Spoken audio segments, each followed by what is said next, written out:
Okay, so it says I welcome, but DG Me is the co-chair of the new working group on consent management solutions. We had a long-lasting discussion, as usual, until we dropped the oxygen on the name.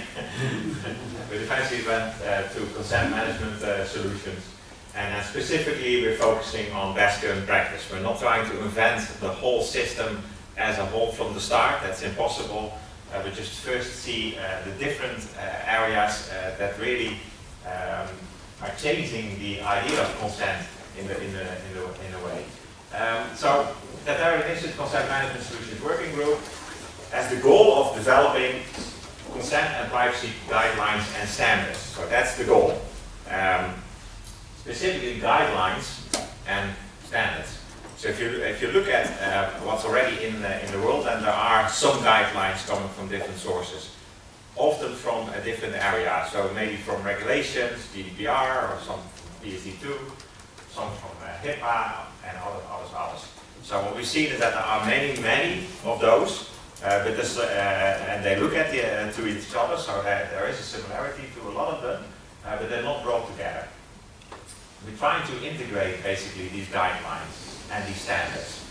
So make it consumable for somebody that has a consent kind of idea, or needs to implement that in a system, or needs to offer it for legislation purposes, that they can use the material that comes out of the working group to guide themselves in what the best way is to solve it and to use it.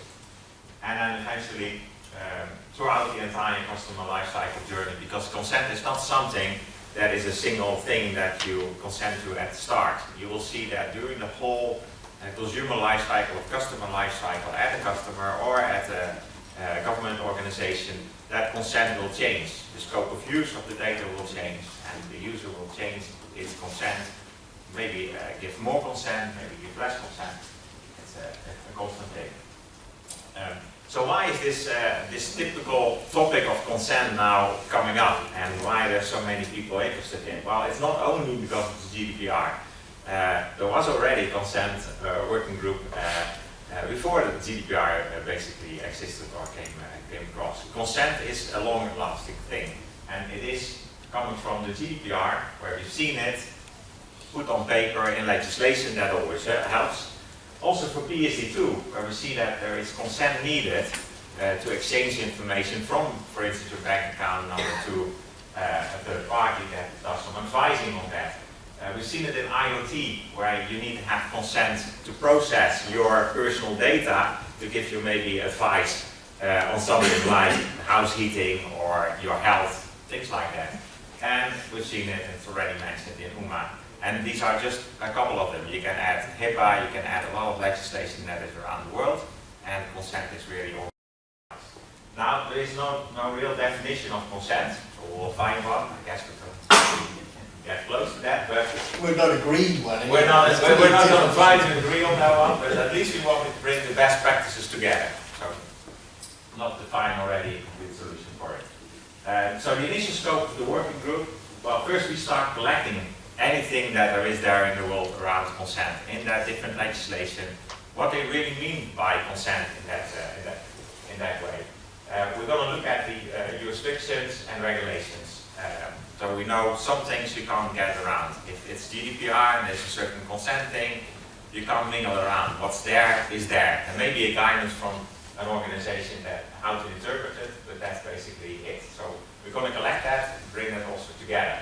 And then we finally, will take us about a year to get there, but we'll get into a best current practice. So we try to define what is normal best practice to use consent, to store consent, to change consent, and things like that, based on what we see in the market. The market as the different vendors that contribute to it, but also companies that are going to use consent. So they can come from healthcare, they can come from government, large consumer organizations, etc. So that's what we try to accomplish with the working group. So we need people for that. We're starting it with basically two vendors that know a little bit about consent. Oh, yeah, we do a little bit. Both platform vendors running the consent platform. Yeah, but we don't know everything, and specifically we don't know how organizations are thinking of implementing consent, where they think it should be stored, how it should be exchanged and maintained. So that's what we try to do, and therefore we need people to contribute to the working groups. So I would almost say, particularly companies that have a consent problem they are trying to solve, or they already solved it in a way, shape or form that's going to be very practical. Of course, the different vendors that are in this area and creating solutions. And once the initial scope is complete, we'll definitely go into additional publications, but eventually we hopefully will get into some kind of standardization on things like the consent procedures standard, thinking of the same kind of things, maybe left and right on that area. A lot of text here. A lot of this already mentioned, but this comes out of the charter, the workgroup charter, so that's why I put it on the slide.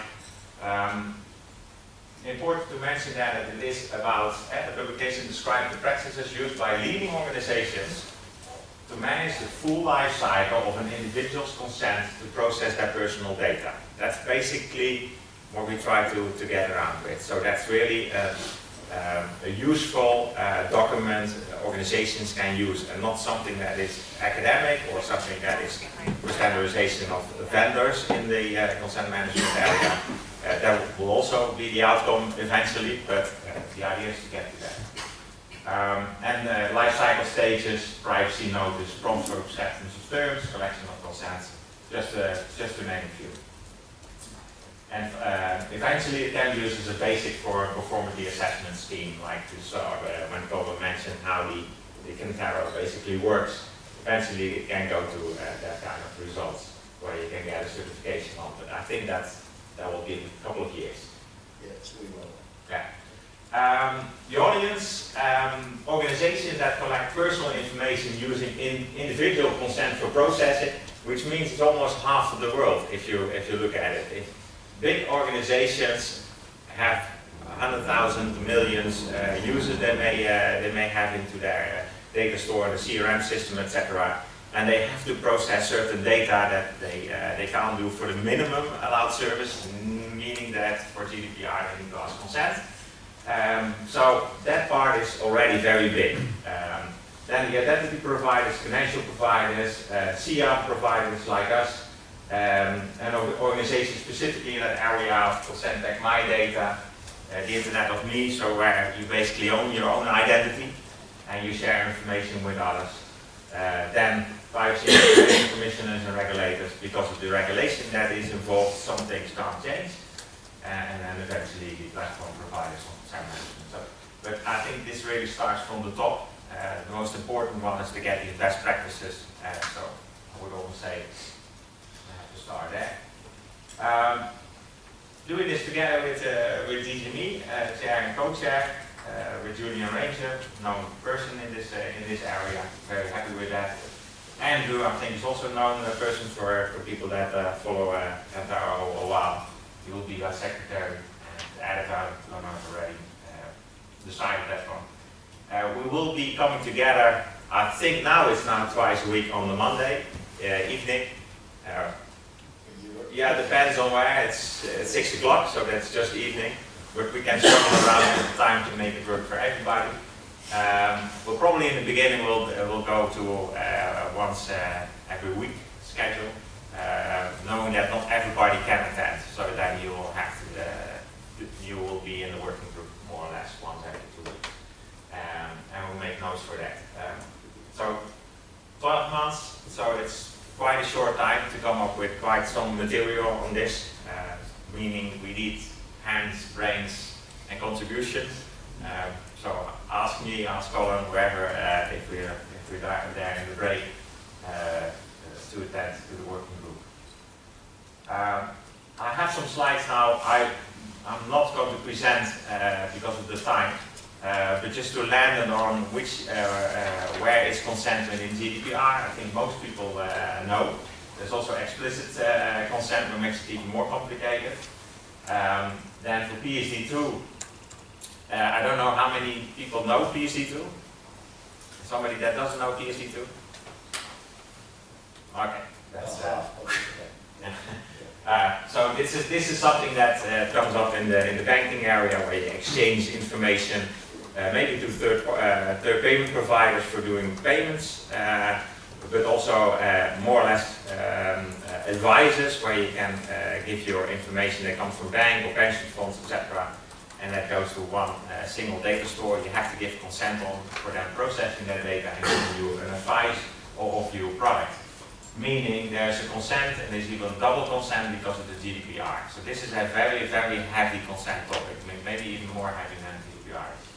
UMA, already mentioned, and IoT. And don't underestimate IoT. If you look at GDPR and the impact on IoT, we're already talking to IoT companies. We have one of them as a customer. I can tell you this is a big topic for them.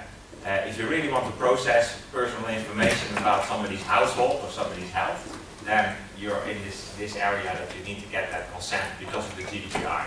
And you cannot presume consent because somebody clicked on a button on the IoT device. So this it has to be well informed, it must be unambiguously crystal clear, etc.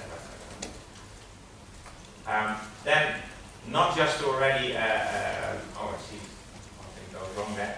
But these are more or less building blocks, big building blocks of consent lifecycle management. This is not specifically the thing that we're working towards for the working group, but just to think of what are really the topics. Receipt is already mentioned, so it was an obvious one. Request, of course, is also a very obvious one. Store is a very obvious one. So there are building blocks beneath it that will follow a path, but these ones, in any way, shape or form, will basically form by what comes out of the best practices. Because basically what the market is doing and what will fit for the market will eventually drive the innovation and the requirements on what kind of components are needed. And eventually we can design APIs around the specification, things like that. So as done with receipt, but they will fall into place. We'll all take a look. And one of my maybe dreams, because I come out of the security area for quite a while, the most perfect thing would be if consent travels with the data. So you can protect data nowadays, so when it flows through the internet, comes somewhere, there are all ways of protecting it, but it will lose its context or maybe its information like consent. So why don't you bundle consent into it? So the one that receives the information knows that he also has the approval to do something with it. He can ignore it if there's no enforcement on it, but if he ignores it, at least there is a proof that he received the information with the consent and that he's misusing that information. So that's one of the things I would like to see.